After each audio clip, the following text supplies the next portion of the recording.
धन सतगुरु तेरा ही आसरा, मुर्शद की याद में बहे जो आंसू। अखियां चो अथरू वगदे ने, दिल पै गया बस विचारां दे। तू दीद दिखा मुर्शद जी कदी, असी देखे रंग बहारां दे।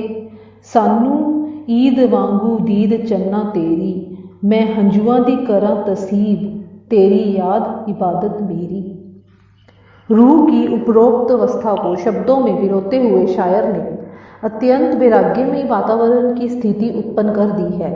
मुर्शद के प्रेम में रंगी हुई आत्मा किसी समय अपने प्राणधार सतगुरु के प्रगट स्वरूप को न देखने पर वास्तव में इस प्रकार तड़प उठती है। विरह के घाव दर्शनों के बिना कष्टमयी हो जाते हैं। उस समय का पल पल इस प्रकार व्यतीत होता है जैसे शिशु हो जो अपनी माता की छाती पर लेटा हुआ हो और कोई उससे अलग कर दे तो वह किस प्रकार माता के बिना छटपटाता है। वैसी स्थिति उस आत्मा की होती है। बच्चे की विवशता को सुनने वाले सुनते हैं, उसकी अवस्था पर दया रूपी दृष्टि तो डालते ही हैं, किंतु आगे चले जाते हैं अथवा अपने कार्य में व्यस्त हो जाते हैं। किंतु शिशु की इस दर्दनाक अवस्था को केवल उसकी माता ही अनुभव कर सकती है। शेष सब व्यर्थ है। बातें तो सभी करते हैं, किंतु बातों से कुछ बनने वाला नहीं होता।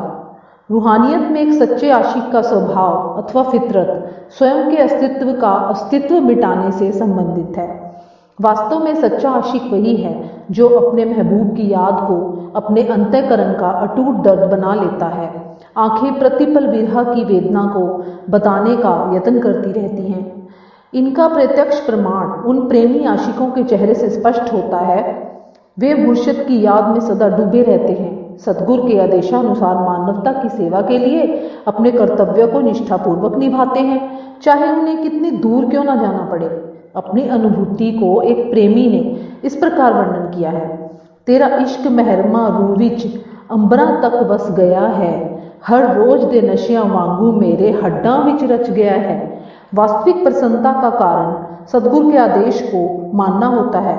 एक निजी अनुभूति के बारे में इस प्रकार कहा गया है कि जब प्रेमी अपने आप को भूल जाता है तो उसका कर्तव्य केवल मुर्शद के एक एक अक्षर को मानना है, अर्थात उसका पालन करना है और अपने कर्तव्यों को निष्ठापूर्वक निभाना तथा अपने मुर्शद की याद में हर समय खोए रहने से है। ऐसा अनुभव वास्तव में आनंदमयी है और प्रत्येक प्रकार की विषमताओं से रहित होता है। इस आधार पर जो सच्चे प्रेमी अथवा परवाने अपने सतगुरु के आदेशानुसार सैकड़ों हजारों मील दूर बैठे मानवता की सेवा के लिए तत्पर रहते हैं, वास्तव में वे इस अवस्था को भली भांति समझ सकते हैं। वैराग्य की आरंभिक अवस्था में आंखों से सतगुरु की याद में टपकते हुए आंसू अमृत रूपी मोती होते हैं। यहाँ ही बस नहीं, किसी विशेष समय के बिना किसी भी दिन किसी पल एक अवस्था का आ जाना वैराग्य को जन्म देना है। उपरोक्त पंक्तियों में जैसे पहले वर्णन किया गया है कि हजारों मील दूर मुर्शद के हुक्मानुसार बैठे सेवा करते प्रेमी भी इस अवस्था को अनुभव कर सकते हैं। इस विषय में विस्तार सहित अगले भाग में लिखा है, क्योंकि इस भाग में वैराग्य उत्पन्न होने के वर्णन किया जा रहा है। इससे प्रथम वैराग्य का उत्पन्न होना आवश्यक है, तब ही आगे चलकर यह स्थिति विरह को पकड़ती है। केवल वैराग्य शब्द की परिभाषा को जानना अनिवार्य है। वैराग्य का अर्थ देखें तो वो है वे प्लस राग, यानी वैराग्य। वे का अर्थ है रहित तथा राग का अर्थ है संसारिक पदार्थों तथा घर परिवार का मोह आदि। दोनों शब्दों में संधि करें तो शब्द बनता है वैराग्य या वैराग। भाव दुनियावी पदार्थों और पारिवारिक मोह से सहित रहित हो जाना। वैराग्य की स्थिति दृढ़ निश्चय अथवा जोर जबरदस्ती से उत्पन्न नहीं होती। अतः सबसे आवश्यक है कि प्रेम प्राप्त करने के लिए योग्य बनना जो स्वयं वैराग्य का उत्पन्न करने वाला हो। वह कौन हो सकता है? केवल मालिक परमात्मा अल्लाह वाहिगुरु गॉड ही वह ताकत है जिसमें से वैराग्य का झरना निकलता है, जो वैराग्य का भंडार है, पुंज है, जिस पर वह कृपा करते हैं वह वैराग्य के समुद्र में डुबो देता है। किंतु मालिक जो प्रकाश की तरह है, उसका कोई रंग रूप अथवा आकार ही नहीं और हमने उसको देखा भी नहीं। फिर उसके साथ प्रेम कैसे हो और कैसे वैराग्य उत्पन्न हो? इसका एक ही मार्ग है, मालिक परमात्मा की ध्येय स्वरूप पूर्ण सच्चे सतगुरु द्वारा हम मालिक के शब्द स्वरूप के दर्शन कर सकते हैं। पूर्ण सद्गुरु के साथ प्रेम का हर समय बढ़ते जाना ही एक नशा है, जिसका निरंतर सेवन प्रेमी को राग से रहित करने का एकमात्र साधन है। ऐसी अवस्था की निरंतर सिरस्था बनी रहे कि वैराग्य को जन्म देती है। साधारण भाषा में इस प्रकार कहा जाता है कि किसी नशे को तब छोड़ा जा सकता है यदि हम उसके स्थान पर किसी और नशे अथवा युक्त पदार्थ का प्रयोग किया जाए जो छोड़ने वाले नशे की पूर्ति कर सके। संसारिक पदार्थों से बेमुख होने का कोई साधन नहीं, केवल एक ही मात्र साधन है, और वह है केवल मुर्शिदे कामिल पर दृढ़ विश्वास और प्रत्येक क्षण बढ़ता प्रेम और शब्द की निरंतर सुमरन। ये तीनों मिलकर एक महान शक्ति को जन्म देते हैं, जिसका सेवन करके प्रेमी राग से रहित हो जाता है, भाव विरागी बन जाता है।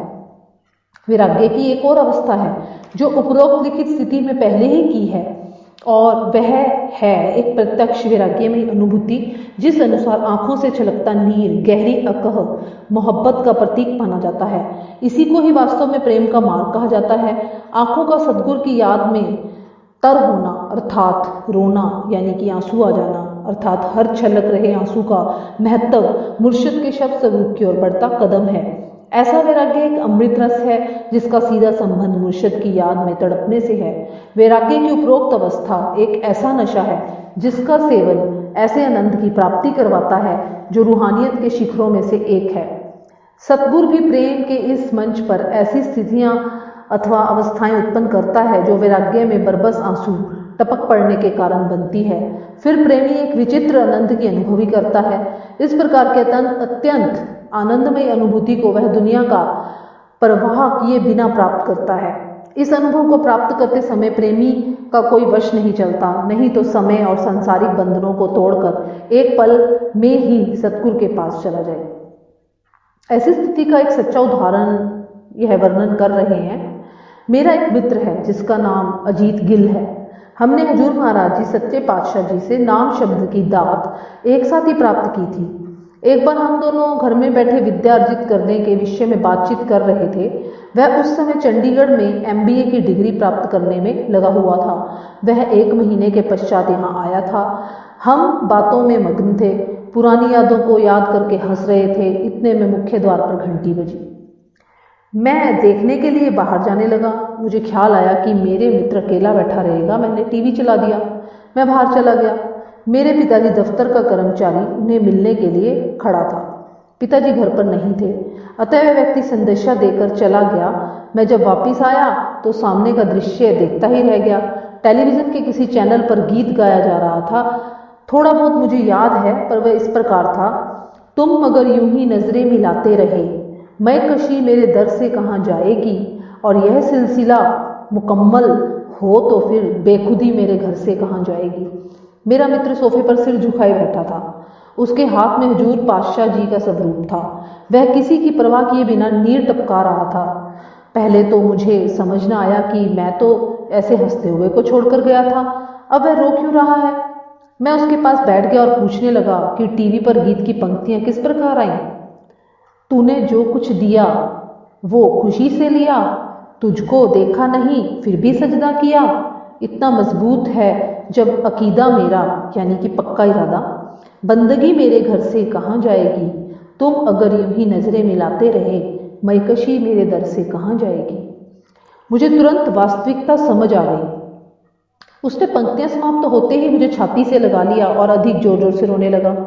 मेरा भी दिल भर आया। मुर्शिद की याद में तड़पते हुए अस्तित्व को देखकर मेरा एक एक रोम आनंद से रोमांचित हो उठा।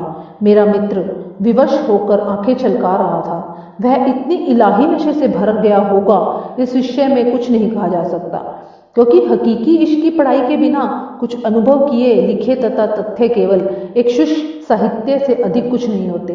बिलखते मित्र को कुछ उत्साह देने की मैंने कुछ असफल कोशिशें की। मेरी समझ में नहीं आता था कि मैं अब क्या करूं। कहते हैं संगीत वास्तव में रूह की खुराक है। सतगुरु की याद में कलमबद्ध किए गए शब्द अथवा रचना संगीत की लय से अधिक जोड़ दिए जाते हैं तो रूह को मानो दोगुनी खुराक मिल जाती है। पीरो मुर्शिद की याद में तड़पती रूह की कुरलाहट आंखों के आंसू झलकने का कारण बनती है।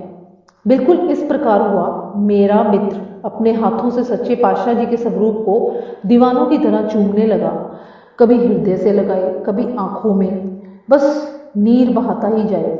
मैं उसकी इस अवस्था को छोड़कर कमरे से बाहर आ गया। कमरे का द्वार बंद करके मैं दूसरे कमरे में आकर बैठ गया। वास्तव में मैं उसे चुप करवाना चाहता था।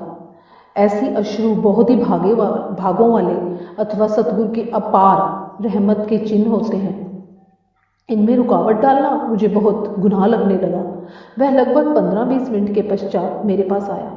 मैंने इस विषय में उससे कोई बात नहीं की। उसे शीतल जल का गिलास पानी का पिलाया, जिसे पीकर वह बिना मुझसे बात किए घर से चला गया।